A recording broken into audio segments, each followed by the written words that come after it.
Faly miarahaba anao indray ny tenako tonga soa amin'izao volana febroary zao ary manona fiadanan'i Jesosy Kristy Tompo aminao sy ny ankonanao. Raha-mpisaodian'ny fahamarinantsika anio dia mitondra lohahevitra hoe fitaoma amin'ny fanjakany. Tena Andriamanitra fianikafana dia hitantsika amin'izao toko 5:1-3.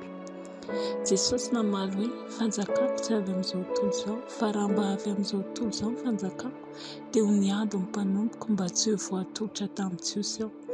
Nefa ankehitriny tsy avy amin'izany ny fanjakako. Ny iray amin'ireo fiampangana izay nanamelohana an'i Jesosy dia nanambarany tena no mpanjaka. Rehefa nanontany azy Pilato hoe ianao mba mpanjaka an'i Jiosy dia namaly Jesosy araka voalaza amin'izao toko 5:1-3 teo. Fanjakako tsy avy amin'izao tontolo izao, fa raha mba avy amin'izao tontolo izao fanjakako dia ho niady ny mpanomboka mba tsy ho voatolotra tamin'ny Jiosy aho. Nefa ankehitriny tsy avy amin'izany ny fanjakako. Nahaliana Pilato ny valitenin'i Jesosy ka nitady fanazavana misimisy momba ilay fanjakana izy. Nanontany indray izy hoe mpanjaka va ary ianao? Namelabelatra Jesosy nilaza fa izao no nahaterahako ary izao no niaviko amin'izao tontolo izao dia ny hanambarana maro. Izay rehetra avy amin'ny marina dia mahay ny feoko araka an'izao toko 5:7.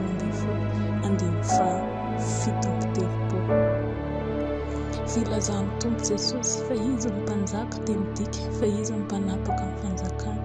Fa iza nefa ny fanjakana malaza tsara fa ny fanjakana dia tsy avy amin'izao tontolo izao. Izany hoe vahiny eto an-tany izy ny mpanapaka tamin'izany andro izany tsy afaka nahatakatra ny fanjakana satria tsy afaka nahita izany. Very hevitra tamin'izany izy ireo. Miteboka manan-danja manaraka dia ny Jesosy dia nanana iraka nitatra ny fifehezana sy ny ireo fanjakana any an-danitra hoe ity amin'ity izao tontolo izao ity. Tonga izy mba hitondra ireo fitahiana, fahatsarana ary hery fanjakana eto amin'ity izao tontolo izao feno fanaintainana sy aizana ary ady ity. Ity izao tontolo izao feno faharavana sy fijaliana ity dia milo fiovana ary tonga Jesosy niaraka tamin'ny fanjakana mba hampitranga izany fiovana izany. Aleluia. Tamin'ny alalan'ny famonjena dia nanitatra ny fahatsaran'ny fanjakana tamin'ny olombelona izy.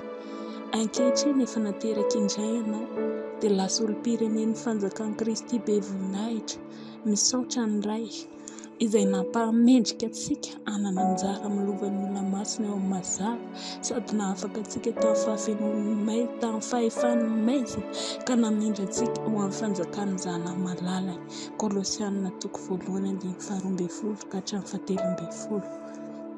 Noho izany mandehana ny fahatongavan-tsainany amin'ireo fitahiana feno ny fanjakana ary aparitao amin'ny toerana rehetra fitantanana ao amin'ny fanjakana.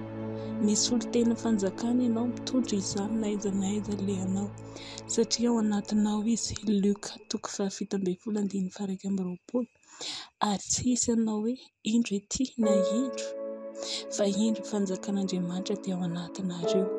Ianao ny fanitarana ny fanjakana sy ny heriny satria ao amin'ny Baiboly ahitany taranany izy ka ho maro andro ary ny sitrapony Jehovah dia ambininy eo an-tanany araka voalazan'i Isaia toko 7:15-20.